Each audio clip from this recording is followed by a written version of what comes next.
grab the first one because otherwise I'll miss the boat. Longitudinal studies.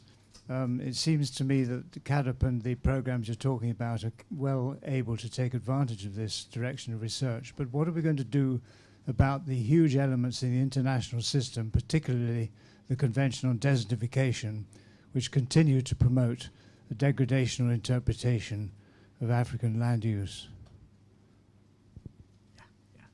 Okay, second.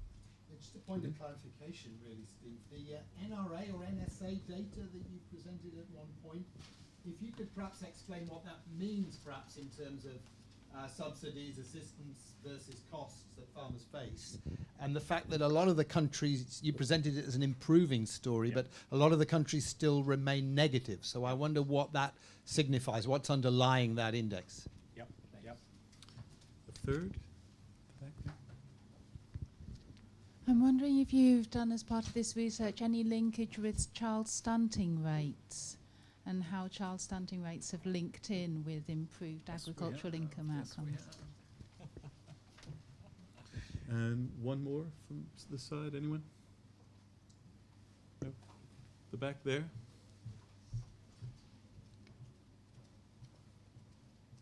Could you also introduce yourselves very briefly? Just say who you are, where you're from. Okay, I'm Pauline Oti. Thank you very much for that presentation on the African scene. One critical factor, quite often, I call it the missing link, that's often forgotten, is the key role of gender. This is not the issue of just women issues, but if you look at World Bank studies, you look at FAO, IFAD, you find that women are the economic actors in the agricultural setting, especially now with the whole medical issues happening in Africa. Thank you. Thanks. There's one more there.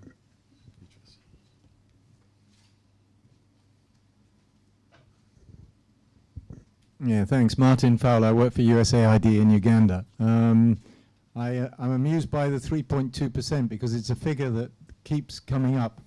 When I first arrived in Uganda, I looked at the livestock statistics for Uganda and found out that there was a dead straight line, no matter how much rain there'd been or how much drought. And I eventually found the person who was putting the statistics to FAO every year, which I'd done 20 years previously in my first job in Lesotho, where I also used the figure of, 3.2%, and found that on her calculator in the memory, she had 3.2%.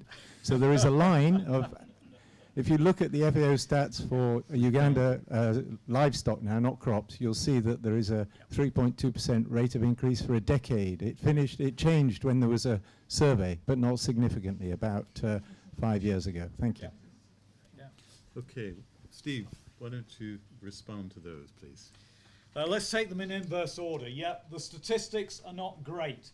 At some point, somebody said, well, why don't you go back through the statistics and identify the dodgy ones? Because when you go commodity by commodity, you do find some things where you've got straight lines.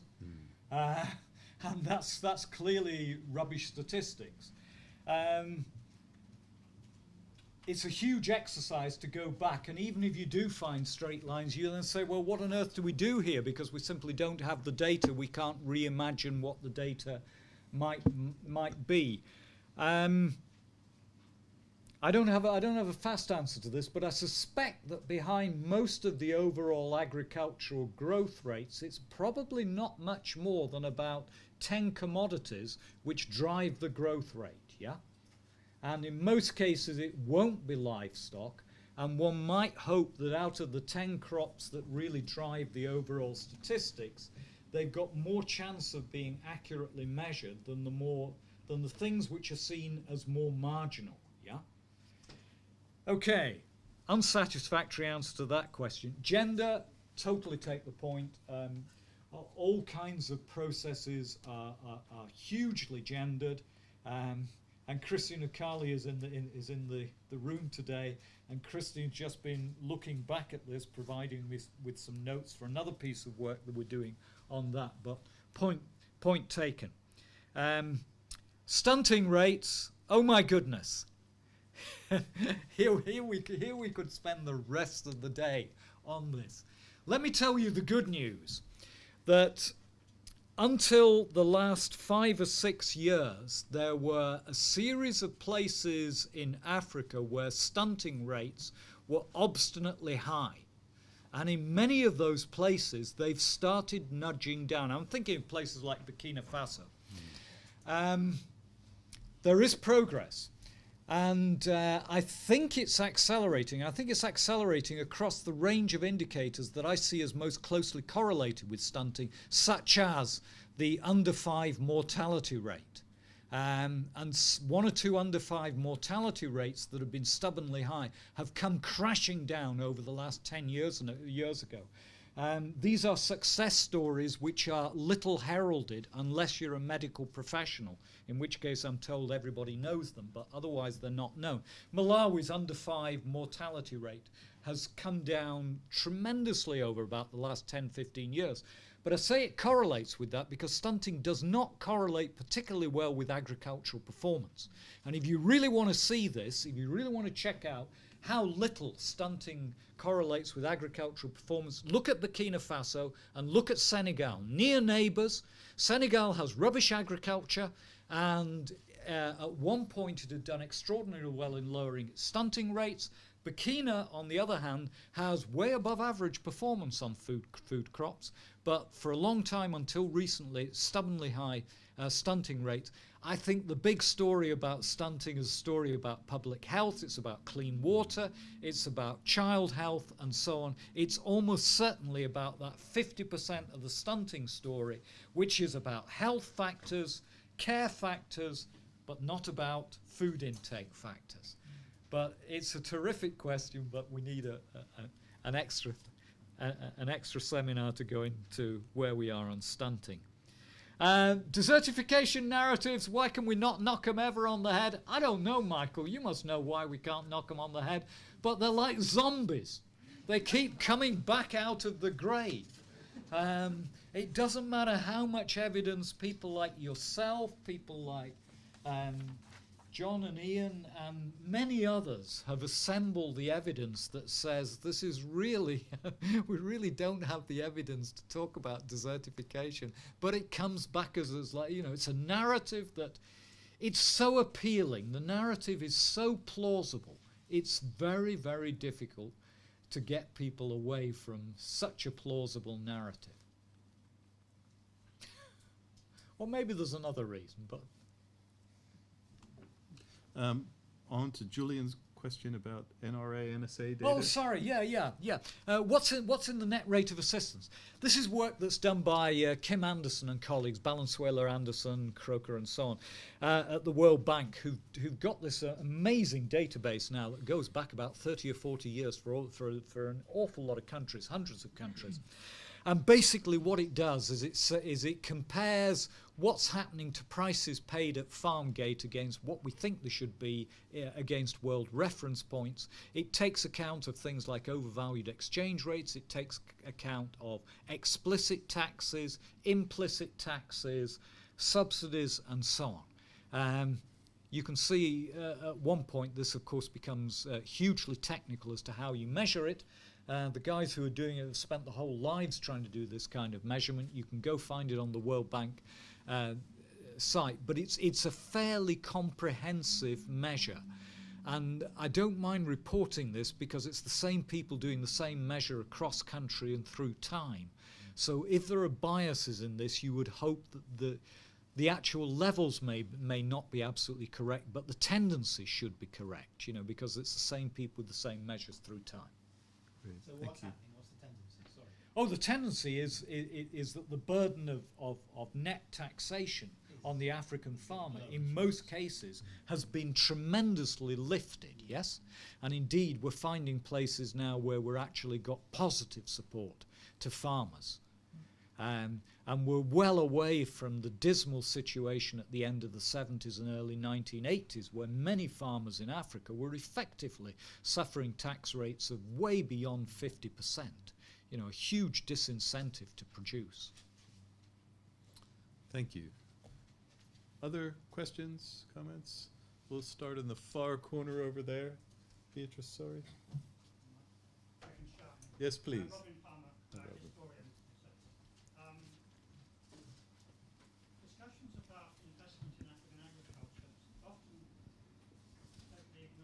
phenomenon of structural adjustment. Some of us still remember structural adjustment. Could you say something about it? Thank you.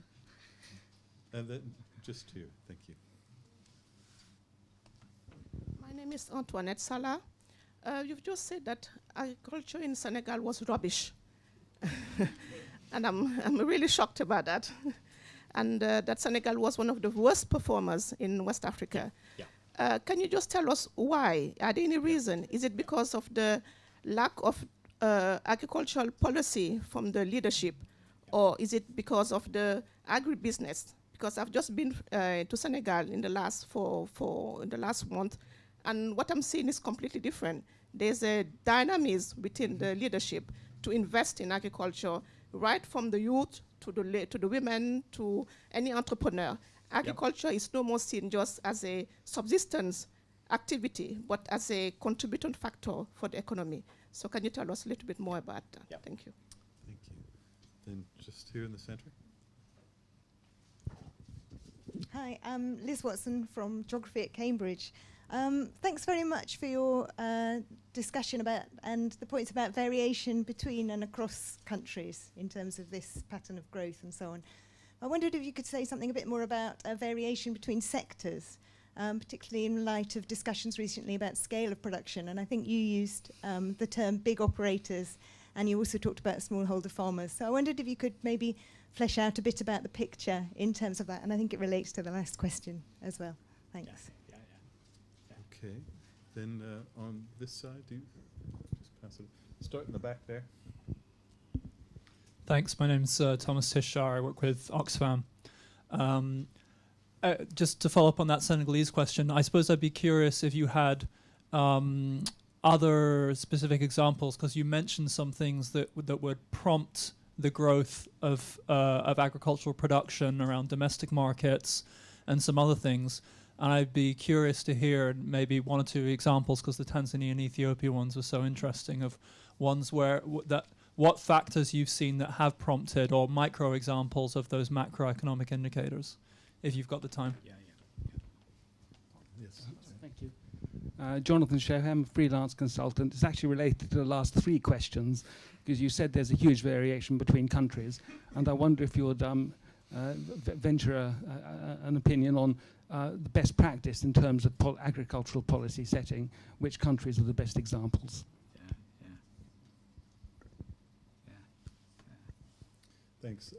Any on this side? It's a quiet corner over here. I think we'll go back to Steve then. Yeah. Okay. Question about structural adjustment. It's interesting now, isn't it? The era of structural adjustment is 2 decades behind us. And when you sit down with your pen or your computer to write these days, we avoid using this term. We talk about painful reforms. And the colleague I would refer you to here, and a colleague for whom whose work I like and admire enormously, is Osman Badian, Africa Director at IFPRI. And Osman has some provocative presentations that says, look, in Africa we went through that era of very painful reforms. It wasn't fun. The results have been largely positive, and we should not go back to the mistakes we made in the past. He makes that point quite strongly, and he says publicly when he does it, I'm not necessarily making a lot of friends with some of my colleagues by saying that. But I'd say by and large the evidence says that the painful reforms of the late 70s onwards to the early 1990s probably did some good. Now, of course, that's a ridiculous generalization, because what of course you're going to ask when you do the more serious question is, well, out of that package of reforms, which were the ones that did the heavy lifting and which perhaps did unnecessary damage? And there's a huge area of investigation there to try and work out case by case which of those reforms really did do the good things and which were probably excessive. But I haven't done that work, so I won't comment any more on that. Apologies if I use shorthand about Senegal. I didn't mean to imply the country's rubbish. I meant to imply that the agricultural performance for 20, 30 years or longer in Senegal has been a very poor performance. Yeah, so why has Senegal's agriculture performed badly now for several decades? I'm not a Senegal specialist, but a couple of things that go very quickly on the scratch pad is groundnuts, the tremendous dependence on the export of groundnuts. Groundnuts have had a pretty poor price for most of that time. And we also have ecological narratives about the farming systems in the groundnut basin, about overworking the soils and so on. So groundnuts have not been a success factor. They were a success factor in the past, but over the last 20, 30 years they haven't been. And the other thing on the scratch pad about Senegal is the lure of imports. If you're making policy in Senegal, you're in Dakar, and Dakar is surrounded by the sea. Until recently, cheap rice imports have been the easiest way to feed Dakar, rather than working with the inland farmers of Senegal itself. Now, if you tell me there's renewed enthusiasm and dynamism within Senegal, that's great. And obviously, when one makes these broad comments about the overall performance, there are, of course, parts of the Senegalese agricultural scene, some of the export horticulture to Europe, which have been booming for quite a while. But they are small, small windows of cheerfulness in what has been a very slow-moving agriculture over much of Senegal. But there are still questions to ask, because Senegal is such an outlier compared to, say, Burkina. What has Burkina got which has seen its food crop yields rise as much as they have over the last 40 years that Senegal doesn't have? And I'm not sure that Burkina has anything special over Senegal. So there's probably policy reasons in there that I'm a bit ignorant of. Question about scale of farming. Oh my goodness, here we can get going for hours and hours and hours. Small scale versus large scale. Let me just tell you that on the commercializations literature, what we're seeing there is we're seeing positive change inside of current structures. Inside of household farming systems, smallholder agriculture, we're seeing the active labor and land markets. There seems to be nothing about being small scale that inherently condemns you to going slowly. Not at all. And I did have on my last slide, learn the right lessons from Asia. Now, the big lesson from Asia, and China above all else, is China has had its agricultural revolution, and there are virtually no large farms in China. Indeed, the average size of farm in eastern China is really, really small, way less than a hectare.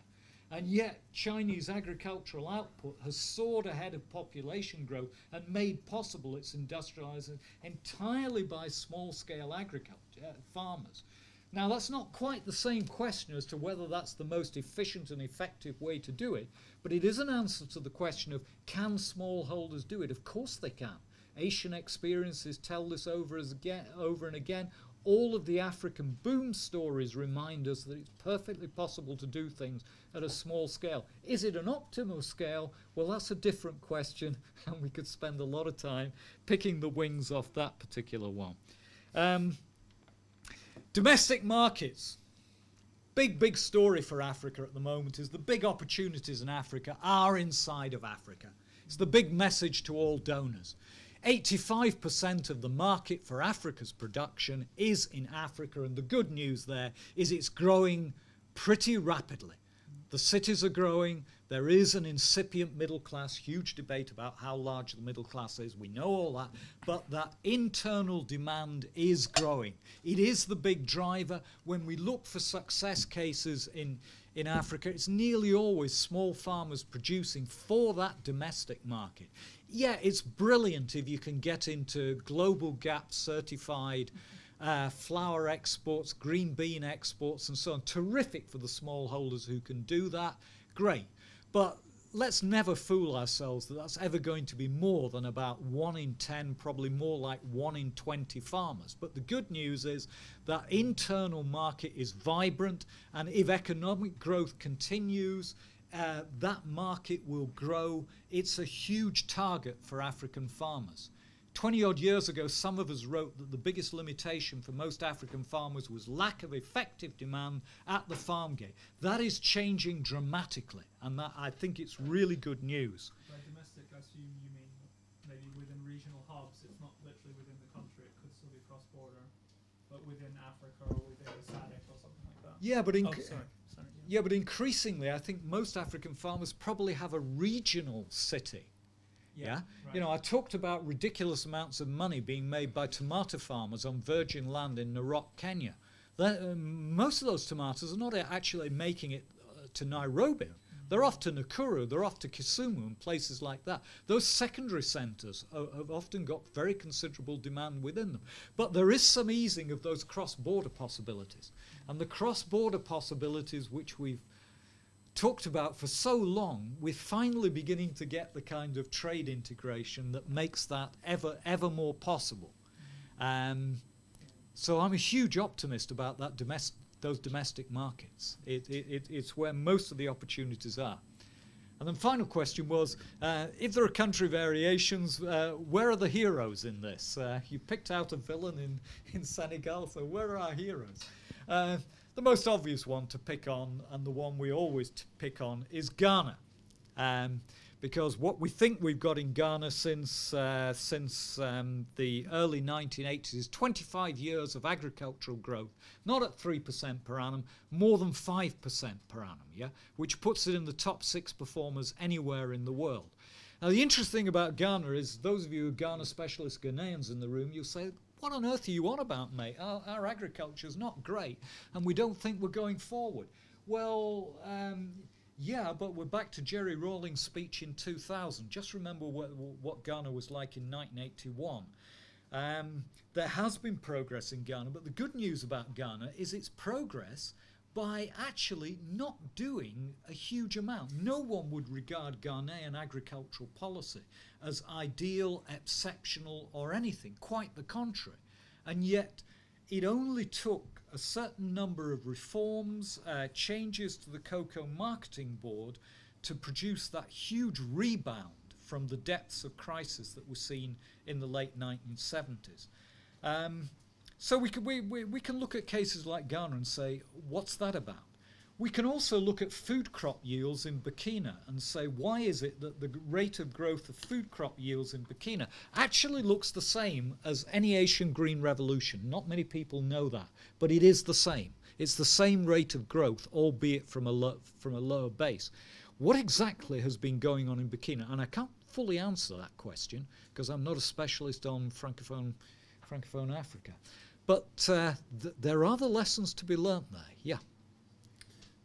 Steve, thank you very much. Thanks for all the questions in that session. I think we can all agree that the glass appears to be half full, and it's a good way to move us on to the next session where we're going to be talking a little bit more about success stories in CAADP implementation. Can I invite you to a very, very quick coffee tea before we come back to that session, and then we'll carry on with the session on the presentations on policy processes in CAADP and on land issues. Thank you.